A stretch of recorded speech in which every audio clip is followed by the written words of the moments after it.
masalahnya di Indo itu selalu kayak gue mau jadi entrepreneur, semuanya fokus ke itu. Gue mau bikin brand, gue mau bikin F&B, gue mau bikin fashion. Kalau semuanya yang kayak gitu, tiba-tiba buying power kita as a country nggak ada, siapa yang akan spending? Karena semua mau cuan cepet. Untuk dapetin yang di atas-atas ini, cuannya lama.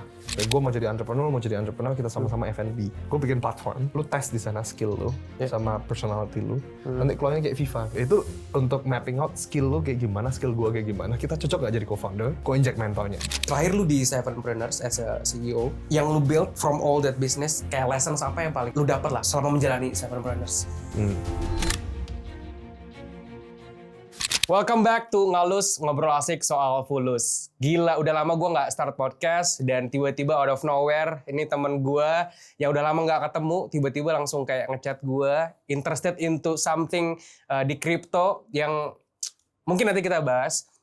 So, bro, welcome and happy to see you again. Thank you. Yes. Udah lama banget. Tapi kita ngobrol di sini nyantai aja ya, bro. Kita nggak mau yang berat. Gue udah nonton semua podcast lu yang bareng Founders Theory, yang Mirai Assets, lu ngomongin investasi and so on. Tapi semua itu ngebahas tentang entrepreneurship dan Sevenpreneur ya. Sebelumnya lu di sana.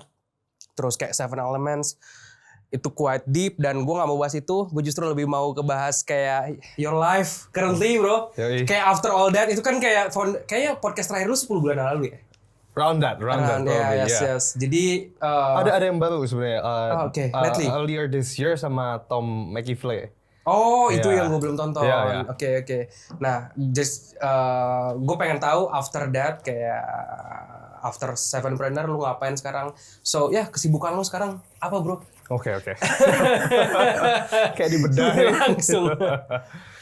Jadi gue sekarang ini guys, satu gue kerjain business education juga, tapi gue bikin ada creationnya, jadi kayak MBA.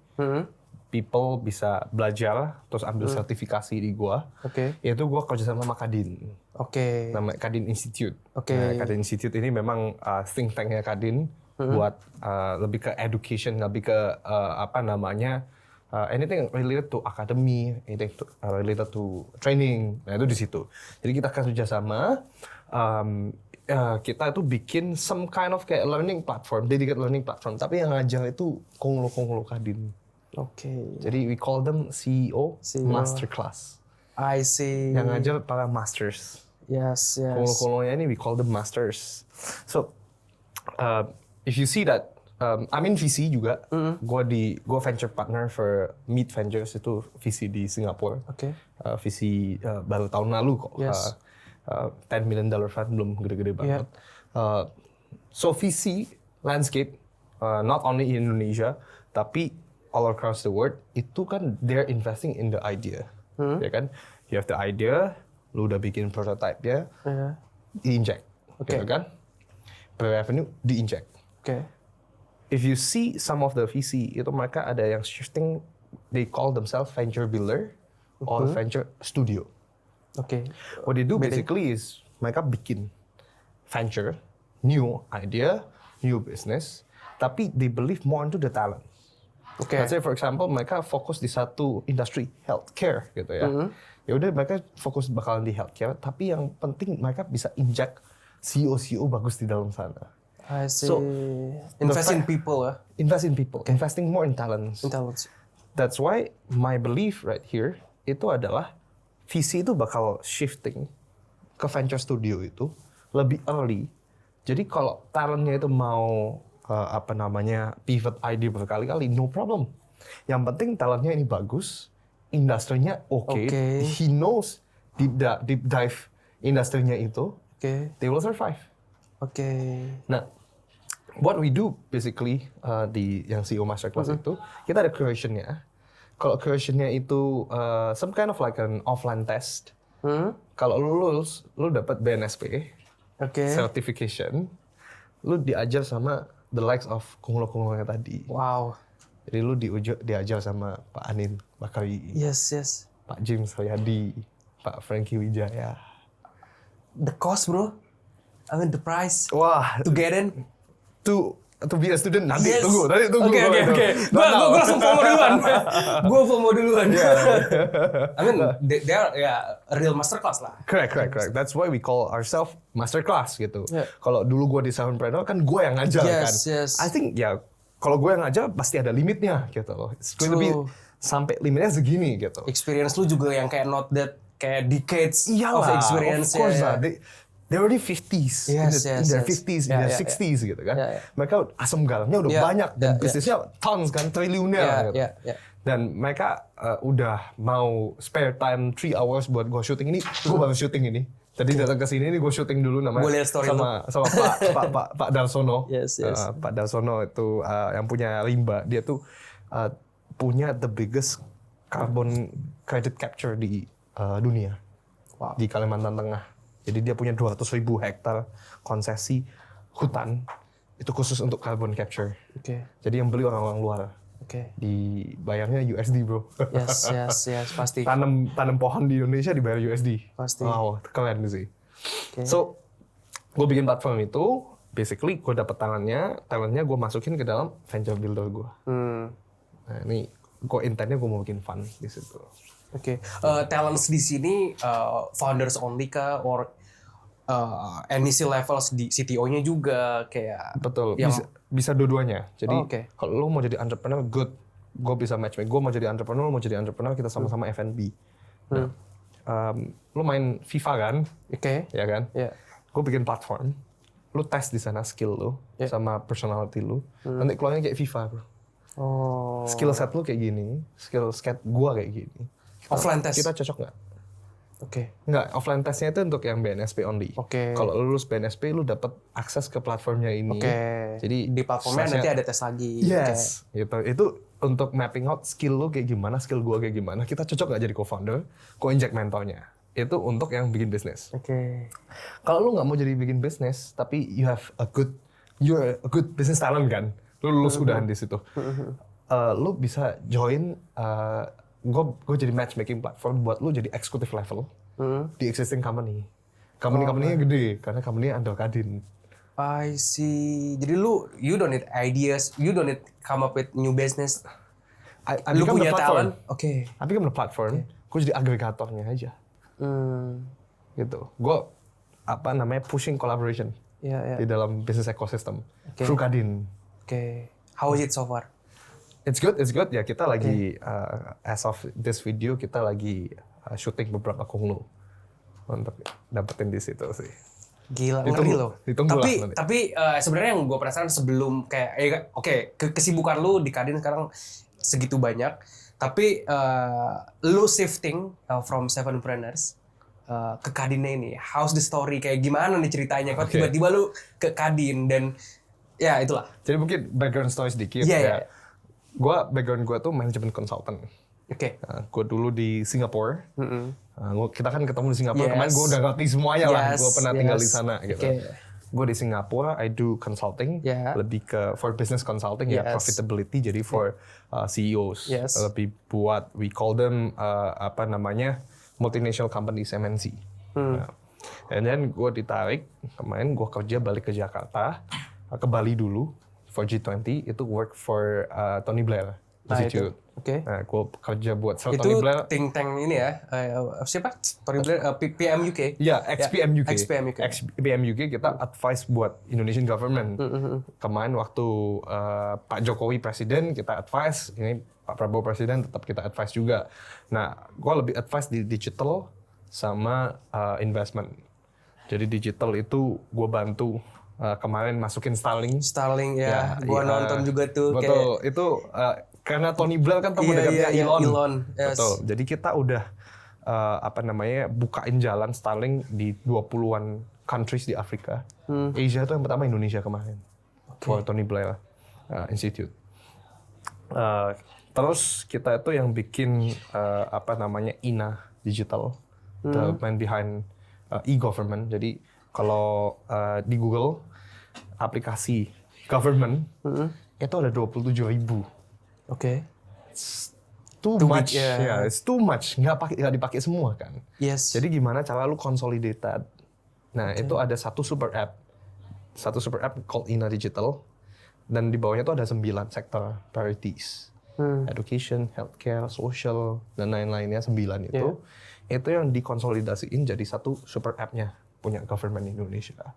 Ina Digital ya. Betul, Ina Digital. Jadi if you know Peduli Lindungi kan, of course waktu Tahu, COVID, ya. sekarang jadi Satu Sehat, electronic medical record, semuanya electronic medical record lu, pendidikan lu, dukcapil lu, bahkan tanah-tanah yang lu punya, IMB lu itu jadi satu semua. SIM lu, paspor lu, itu in the future akan jadi satu app. Lu cuman butuh NIK lu.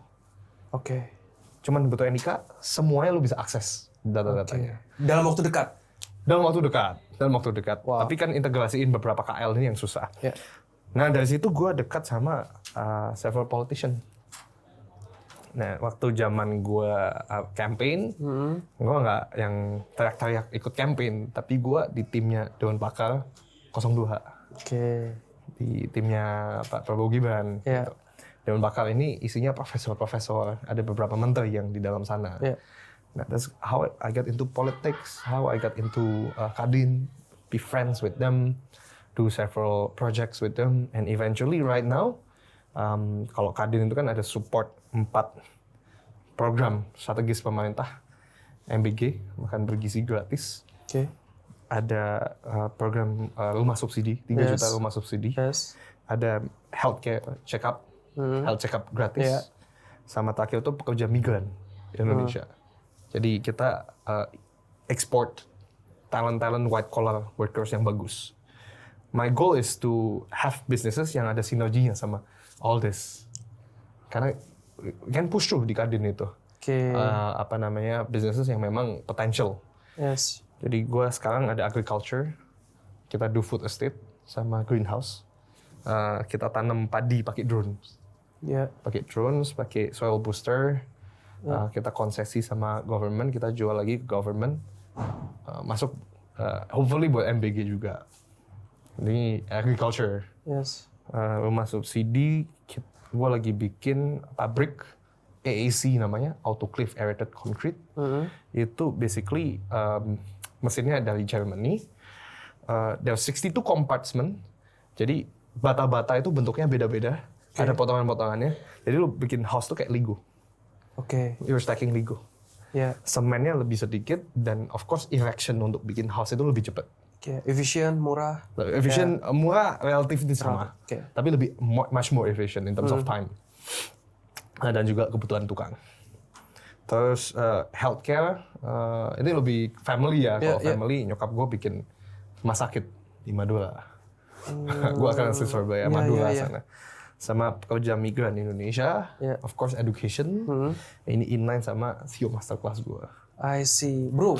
Ini sih bigger ya than your previous hopefully roles lah. Hopefully. Kayak lu kan sebelumnya COO di Sevenpreneur kayaknya nggak seajal atau sebanyak itu gitu kan. Sekarang kayak in many projects dan itu bukan small projects lah.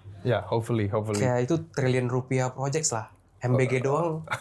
Ya yang viral itu not small lah itu. Hopefully. Kita di Kadin itu kan it's an association for entrepreneurs ya. Jadi our role here itu adalah kita komunitasnya entrepreneur, kita rangkul para entrepreneur di semua industri. Namanya kan Kamar Dagang dan Industri Indonesia. Kita rangkul, kita ajak mereka, ada himbauan misalnya ya, health check up.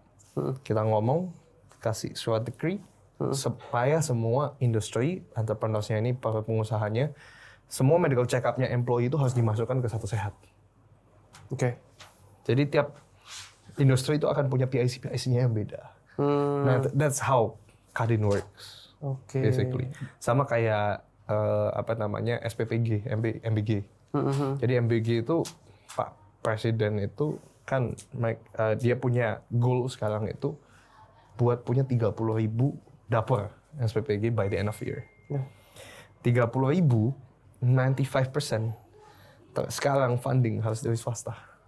Cuma 5% yang comes from APBN. I see. Jadi mau nggak mau ya kita yang fundraising. Kita yang kumpulin orang-orang yang mau masuk. Kita yang bikin yayasannya jadinya. Oke. untuk Speaking SPPG of ini. funds, Kadin sendiri sebenarnya fundsnya dari mana? Kamar Dagang Indonesia ini. Ada dari government juga, Oke. tapi ada beberapa ya dari donor-donor sih, termasuk Pak Ketum. I see. Jadi ya in terms of ini, gue kan ngantor mostly di Kadin. Gue punya kantor di Kadin, single masterclass kan gue sama Kadin.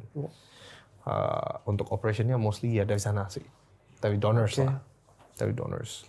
Kan asosiasi businessman. Iya, iya. Dia mostly projects comes from the government berarti ya?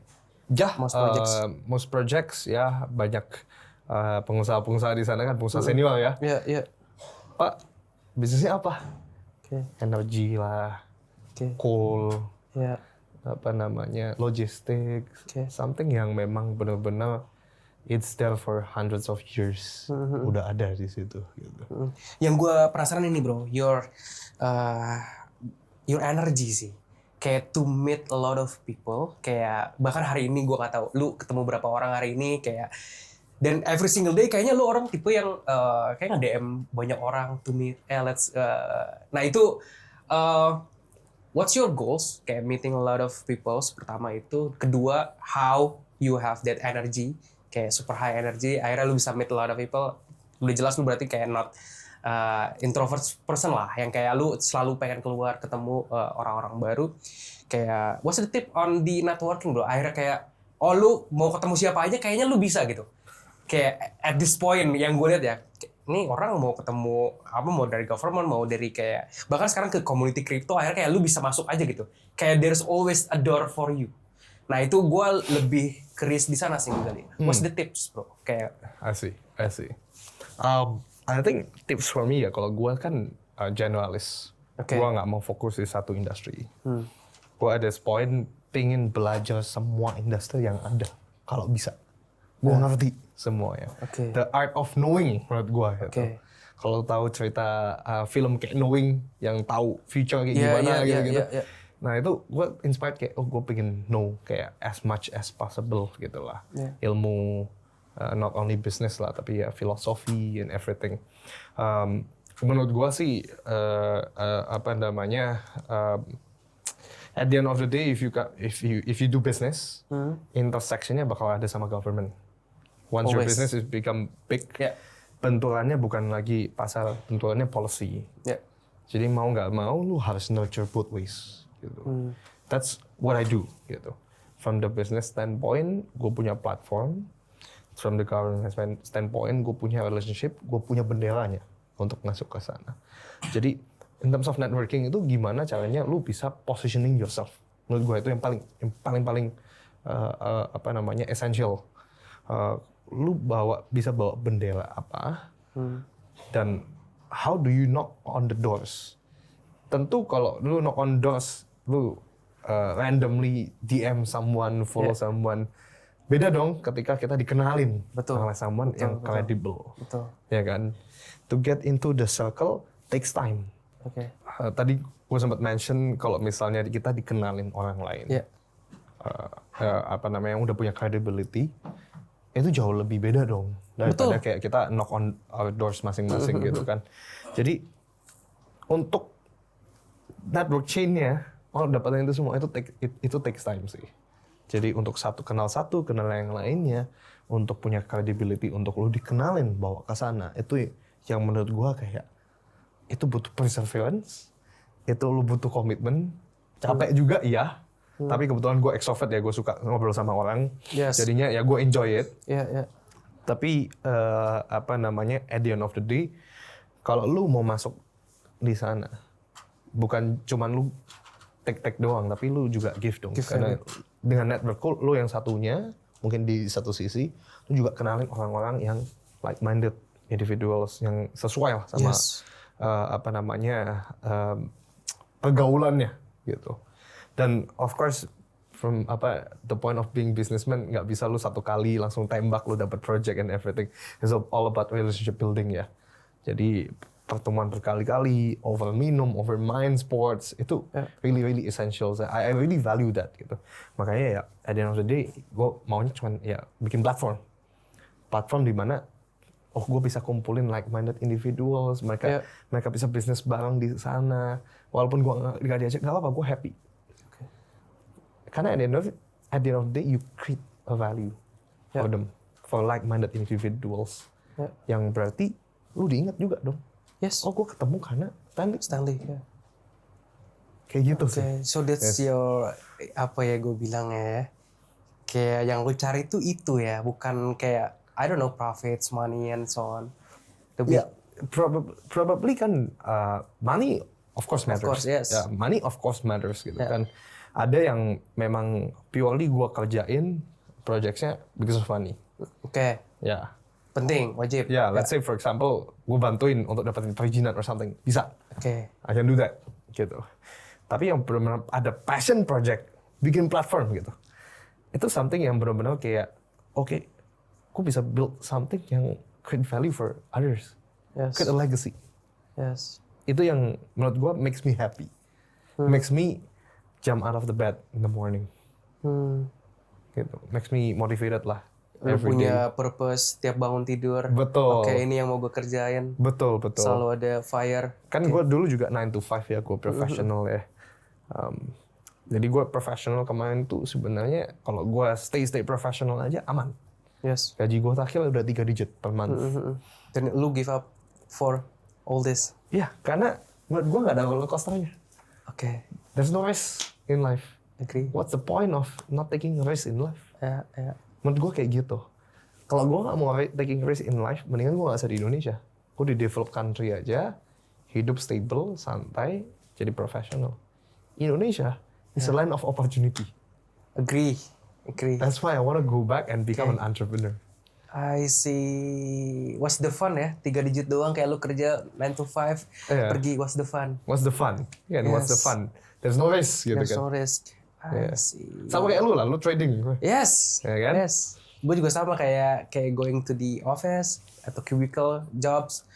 Susah lah. Iya. Kayak what's the fun? What's the fun? Trading ya, gue every single day looking for risk, opportunities juga. Correct. Ya, bakal ada reward something from the risk yang gue take. Betul. Tinggal kita bisa measure risk rewardnya kan berapa. Betul. Nah, dari apa yang lu build di Sevenpreneurs, tentunya banyak bisnis yang berhasil lo you create value di Sevenpreneur ya. Yeah. Ada banyak members and business yang sekarang udah jadi teman lu juga. Terakhir lu di Sevenpreneurs as a CEO, yang lu build from all that business, kayak lessons apa yang paling lu dapat lah selama menjalani Sevenpreneurs as a CEO ya, kayak ada regret something kah atau? There's a few lah pasti, ada beberapa lah. I think yang paling utama itu juga ya menurut gue ya, dulu kan kita become the coach ya. Jangan sampai kita itu jadi tukang parkir. Apa tuh? Lu nggak punya mobil, lu parkirin mobilnya nubruk, bisa tanggung jawab apa enggak? Jadi walk the talk, kerjain dulu, lu buktiin you know the industry, lu baru bisa nge-coachingin di industri itu. That's why gua nggak mau jadi coachnya right now. I just create the platform. Yes. Lu mau di bidang commodities, gua naikin aja mentor yang di bidang commodities. Jangan gua yang ngomongin lu commodities di mana. Iya, kayak cara kerjanya kayak gini. Nanti lu masuk jurang, apakah gua tanggung jawab? Enggak juga. That's a problem. Oke. Ya kan? Kalau kita istilahnya jadi tukang parkir aja gitu loh. Benar. Let's say for example ya, Guardiola is good, ngerti? Karena dia pernah jadi playmaker, ikut bola kan? Yes. Ya kan? Coach mungkin Mourinho. Dia nggak pernah main bola, sedikit lah main bola, terus become a good coach gitu kan. Tapi fenomenanya adalah coach ini kadang ngerasa gua nggak perlu jadi Messi untuk bisa coach Messi. That's football karena ada formationnya. Menurut gua in business, you need to become a Messi first to become a really good coach to create another Messi. I see. So what do you think of the business school then? Apa? Terus menurut lu business school gimana? Ya, business kan most lecturer ya atau dosen atau coachnya not even doing any business gitu. Iya, makanya Mostly. menurut gua is not practical enough aja sih. Ya kan Okay. itu theoretical, you learn framework, you learn management functions kan, ops, supply chain, Yes. marketing, finance, only that gitu kan. Tapi in practicality gitu kan, who is the best teacher is someone that has done that. Yes, Right? Trial and error. Yes. Konglomerat atau your life lesson itself. Yes. Ya kan, oh gue pernah miskin kemarin ini. Oh, my grit untuk nggak sampai gue jadi miskin lagi, itu yang bisa bikin lu bangkit sih menurut gue. It's a painful but it's the life lesson that you need to take sih. Okay. The journey to become an adulting ya. Itu menurut gue bukan umur, tapi journey-nya itu udah pernah kena apa aja.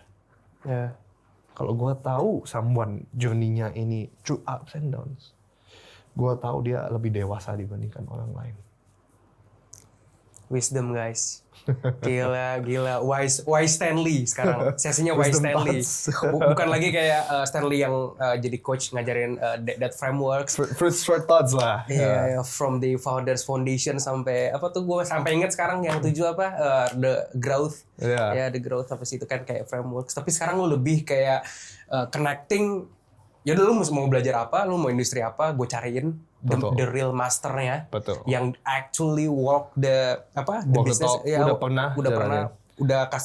Udah ada proven strategis, udah ada proven framework di bisnis tersebut gitu. Karena ya sebenarnya kalau misalnya general frameworks, kalau kita aplikasikan di bisnis-bisnis tertentu itu bisa jadi nggak aplikatif. Betul, itu bisa jadikan speaking from the experience gitu kan. Yeah. Nah, that's the problem of being a management consultant sebenarnya. Management consultant kita as a consultant ya gitu ya. Kita tuh kan generalis, kita tuh nggak punya satu industri yang jadi pakem kita. Yang punya pakemnya itu siapa? Partner. Partner itu orang yang bisa jualan, yang punya relationship sama the clients karena dia punya seniority gitu kan. Yeah. Jadi kalau management consultant akhirnya dia exit from the industry, nggak jadi konsultan lagi, bingung. Gue mau kerja apa sekarang gitu. Apalagi yang bisa pay gue dengan rate yang sama dengan kemarin gitu. Itu susah banget gitu. That's the dilemma of being a management consultant, di mana lu tuh F1 dari kemarin, ya kan? Ya kan? F1 feedback loop-nya itu cepat juga. Dari partnernya kan pintar juga kan. Lu harus gini, oke cepet. Lu tiba-tiba masuk ke industri. Sekarang Dokar, Delman, ditagih sama kuda. Ya kan lu F1 tapi. Iya. Lu mau tarik F1 tadi. Gak masuk. Nggak masuk dong. Yes. Ya kan? Lu Dokarnya Delmannya bisa masuk ke jalan-jalan sempit. Ini F1-nya tadi harus maintenance bagus, jalannya harus smooth, bisa kenceng. True. Ya kan? Tapi sekarang lu harus adjust ke Dokarnya tadi dan jalanannya beda karena lu masuk ke industri udah nyemplung istilahnya. Yap. Kalau lu belajarnya nyetir F1 tiba-tiba industri lu seperti nyetir Delman ya, nyetir bajai kuda, beda betul. gitu. Ya. Nyetir bajai masuk ke ganggang. Iya. Beda navigating life-nya. Karena F1 di sirkuit lu udah dibukain jalan sama partnernya. Iya, ngomong-ngomong mengenai adaptif dan juga manajemen consulting. We know sekarang kita ada di age of AI. Gue agak shifting dikit nih.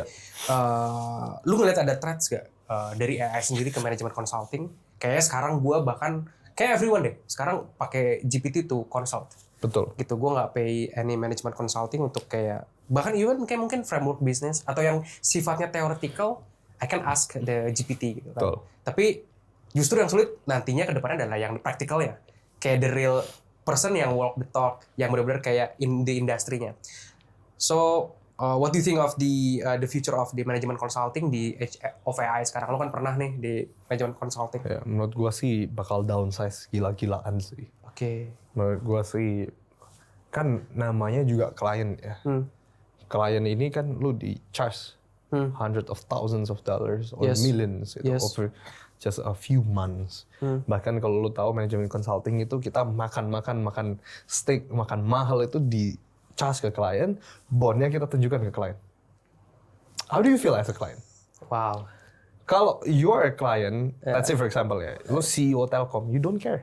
Kenapa? Duit negara. Duit negara. BUMN, gitu kan? Atau corporate, huge corporate, gitu kan? Say Unilever, gitu kan? Oke lah, it's a multinational companies. Oke, it's apa namanya? It's masih rasional untuk bayar consulting. If you're the business owner, would you do that? Yeah. If I'm the business owner, I wouldn't do that. Yeah. I'd be pissed, bro. Iya. Ngapain gue bayar konsultan ini? Iya. Ya kan? Yeah. So age of AI sendiri, menurut gue kayak kalau lu familiar MCP gitu kan, lu kan bisa scrapingin sendiri, lu bisa punya sequential thinking. Basically, if you train that, it become a consultant. Lu jadi sparring partner lu untuk jadi business partner lu untuk tempat lu consult tentang bisnis gitu kan, bukan cuma jadi business tapi bisa jadi coach untuk dari psychological standpoint ya. Tapi memang coach itu kan dibutuhin sekarang lebih kayak jadi wasit gitu loh. Misalnya lu bapak gue anaknya family business, gue tengkar butuh kayak coach itu butuh gitu. Masihan.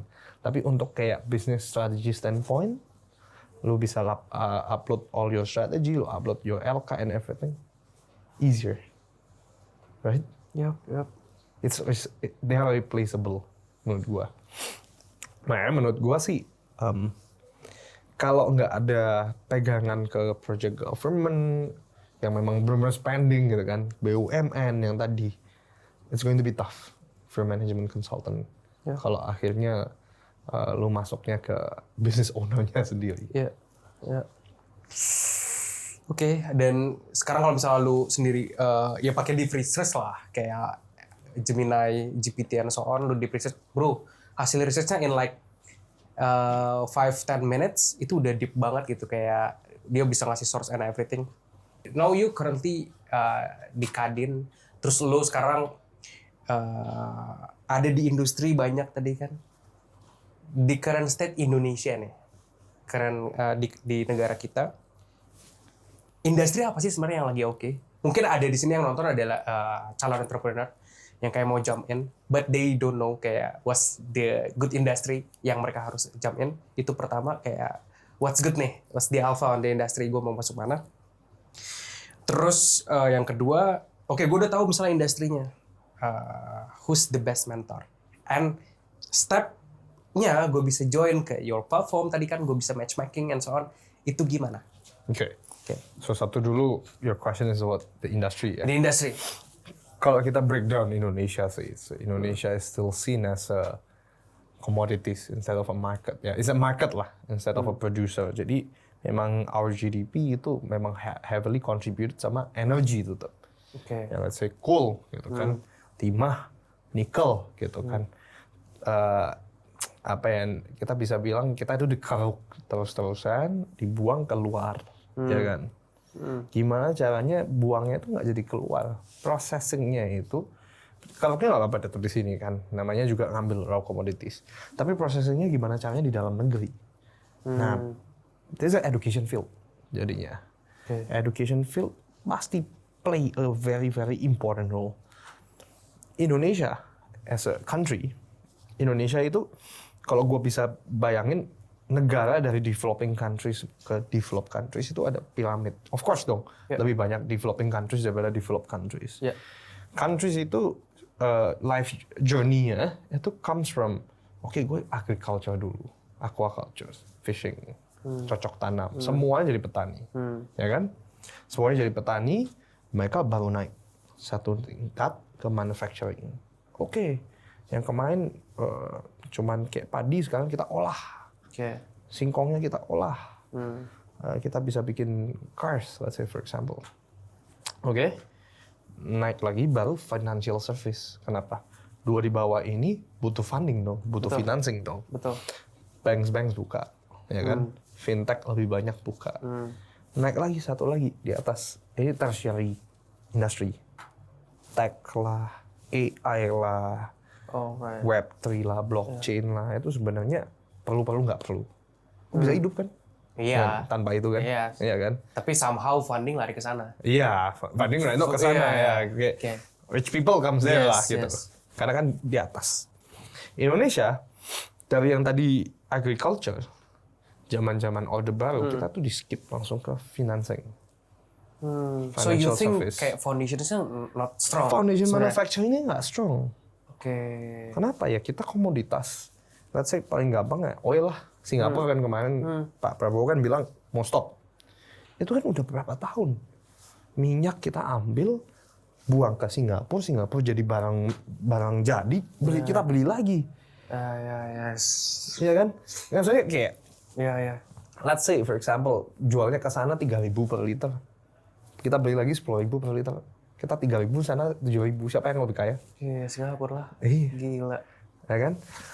Dan lu nggak butuh punya lahan besar untuk kayak memproduksi dari awal mentahnya gitu. Raw materialnya tetap dari kita. Betul. Dia cuman kayak dia punya knowledge lebih lah untuk Betul. kayak processing kan. Nah kayak kemarin Tesla deh. Kemarin Pak Luhut kan mau buka Starlink gitu, SpaceX, karena kan dia harapannya kan Elon Musk datang mau buka Invest. pabrik. Iya. Ya. Oke. Pabrik nikel kan. Oke. Production kan. Iya. Tesla. Problemnya adalah dia nggak mau masuk akhirnya. Nah itu kenapa? Lu tahu reasons-nya? Ya karena human resource kita nggak memadai. Oke. It's apa namanya, nggak make sense aja buat dia untuk buat pabrik di sini. Tapi semua pegawainya adalah orang-orang US yang dikirim ke sini. Oke. For what? Mendingan lu kirim aja balik ke plan gua. Daripada gua harus bikin di sini. Ya kan? Ya. Nggak sustainable juga buat dia. Jadi problem di Indonesia untuk ningkatin tadi as our country gitu, untuk jadi manufacturing hub lagi, itu ada dua. Satu, lu punya education yang strong. Ya. Lu ada transfer knowledge yang bagus. Orang-orang di Indonesia ini bisa jadi apa namanya, expert. Nah, kita bisa ngomongnya kan expert ya. Ya. Atau apa namanya, punya knowledge yang strong di bidangnya. Nah, sama kita bisa call-nya SME, subject matter expert. Harus punya lebih banyak subject matter expert. Yang In kedua, all industries ya. in all Apalagi industries. commodities. Betul, apalagi yang pengolahan komoditas, pengolahannya. Pengolahannya, ya. Bukan extractionnya, pengolahannya. Kedua, itu dari sisi FDI, Foreign Direct Investment. Ya. Masalahnya di Indo, FDI itu masih susah. Nah. A few of the industries itu sangat benar-benar diprotect sama government. Jadi company-company dari luar negeri itu nggak boleh set up di specific industry. Ada ketentuan di mana, oke, lu nggak boleh jadi majority owner. Lu harus appoint ada orang Indo. Ada perusahaan Indo yang punya lebih gede daripada lu. Ya nggak favorable dong, ngapain? Ya gue extract aja, lu gue beli. Betul. Transaction aja. Instead of investing Oke. in the country itself. Nah, menurut gua kalau kita ngomongin industri lagi, kan kalau teman-teman di sini biasanya mau start in bisnis, itu pasti main retail. Gua sangat yakin, 9 out of 10 jadi mau retail. Retail itu secara GDP Indonesia itu masih nomor 3 atau nomor 4. Ada energy, ada manufacturing, ada agriculture kalau nggak salah. Agriculture dan aquaculture baru retail. Retail itu kayak sekitar 11% lah. Kalau energy itu 18%. Nanti bisa dicek lagi lah. Around that number. Nah, masalahnya di Indo itu selalu kayak, gue mau jadi entrepreneur, semuanya fokus ke retail. Gue mau bikin brand, gue mau bikin F&B, gue mau bikin fashion. Semua emang kayak gitu. Kalau semuanya yang kayak gitu, tiba-tiba buying power kita as a country nggak ada. Tiba-tiba krisis. What happened? Siapa yang akan consume? Siapa yang akan spending? Oke, dan itu udah mulai kelihatan ya. The trends of the consume. Betul. Karena semua mau cuan cepet. Untuk dapetin yang di atas-atas ini, cuannya lama. Harus ada konsistensinya. Belief-nya untuk kayak, oke, gue di sini kuat gitu. Nanti gue baru podcast sama Pak Darsono, syuting sama Pak Darsono itu ya. Dia tuh cerita tadi. Dia itu in the first 3-4 years gak punya revenue sama sekali. Karena you believe lah, kayak you think about it, it's carbon credit, carbon market. Lu set up di Indo. Siapa yang mau beli di Indo? Nobody. Waktu zaman 2007 dia pikir. Sekarang ada lu jual keluar, tapi tahun 2007, 3-4 tahun tuh sampai 2010-2011 siapa yang mau beli? Gila, tapi lu punya high convictions di awal. Betul, conviction. Iya, Ya. iya. Dia punya high conviction kalau misalnya ya carbon protecting the planet is going to be something yang valuable, good value. Gitu. Kalau ngomongin conviction, what's your convictions bro in the next like 5-10 years ahead dari setelah lu ngobrol sama banyak konglo inilah? Menurut gua sih back to basic ya. Again, Which menurut gua ya, MBG kayak gitu, ya kan? Okay. It's Pangan. It's like a basic income. Kalau di luar kan, kalau di Scandinavia they call them UBI, Universal Basic Income. Lu kasih duit, oke, terus spending. Di sini ada makan supaya lu kenyang. In a sense supaya lu diem. Lu utang sama pemerintah, ya kan? It's going back to basic again. Gimana caranya bikin perut lu itu tetap kenyang untuk kalangan kelas mass lah, menengah ke bawah. Jadi basic necessities. Jadi bukan cuma makan, healthcare. Going to be really important healthcare tuh. Nggak cuma ngomongin check up ya, tapi kalau ngikutin health itu isunya kemarin infectious disease di Indonesia, Kemenkes. Itu kayak TBC, malaria, gue lupa yang lain-lainnya. TBC lah mostly yang paling gede lah. Itu disupport sama USAID.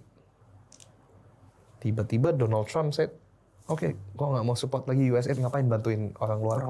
Gue mau proteksi citizen gue sendiri. Ya kan? Donald Trump kan spendingnya dia lagi gede banget. Terus kemarin Deutsche kan efisiensi kan. Betul, jadi kayak spending sekarang dia mulai cut banyak spending gak jelas lah. Betul, Department of Government Efficiency kan. Termasuk itu kena TBC dari USAID. Betul, USAID di stop, ya kan? Yang terjadi kan Indonesia kan bingung. Oke, sekarang kayak gimana? Gua untuk prevent this kind of stuff. Masuklah Bill Gates kan di sana. Di sana. Tapi every of this billionaire masuk have an agenda. Ya, gue agree 100%. Have an agenda. Gitu. There's no free lunch, bro. There's no free lunch, bro. Right? There's going to be an agenda. I don't know what, but my thinking is, can Bill Gates, they have a huge vaccine business. Yeah, probably it's going to be heading that way. Dia at the end of the day itu investmentnya ntar dia selling something. I don't know, vaccine. I see. So something like that. Back to basics sih. Jadi instead of consumer yang benar-benar kayak unnecessary goods, suplemen kan unnecessary kan. It's going to be back to basic. Dan how to start as an entrepreneur? Dan matchmaking tadi ya platform lo. Menurut gue sih back to you need to have conviction of the main issue gitu loh. Lu isunya ini yang lo lihat di dalam market belum di-solve by anyone. Baru lu bisa. Start with problems. Start with problems dulu lah. Kalau lu nggak punya problems yang pas, percuma lu create a solution. Because at the end of the day, kalau ini nggak solve someone's issue, people wouldn't buy it over and over again. Ya kan? Lu jualan furniture, sama lu misalnya jualan air minum. Ya kan? Lu jual furniture ini beli sekali kan? Ya kan? That's it. Air minum lu tiap minggu kayaknya beli deh. Tiap ya hari kan? Necessity. Back to basic is lu bisa create value yang tap into daily necessity of life. So how do we tadi bisa start task tadi biar dapat something di platform lu sekarang? Kayak what's the requirements, bro? Tentu belajar nanti, itu kan. Gua belum launching platformnya.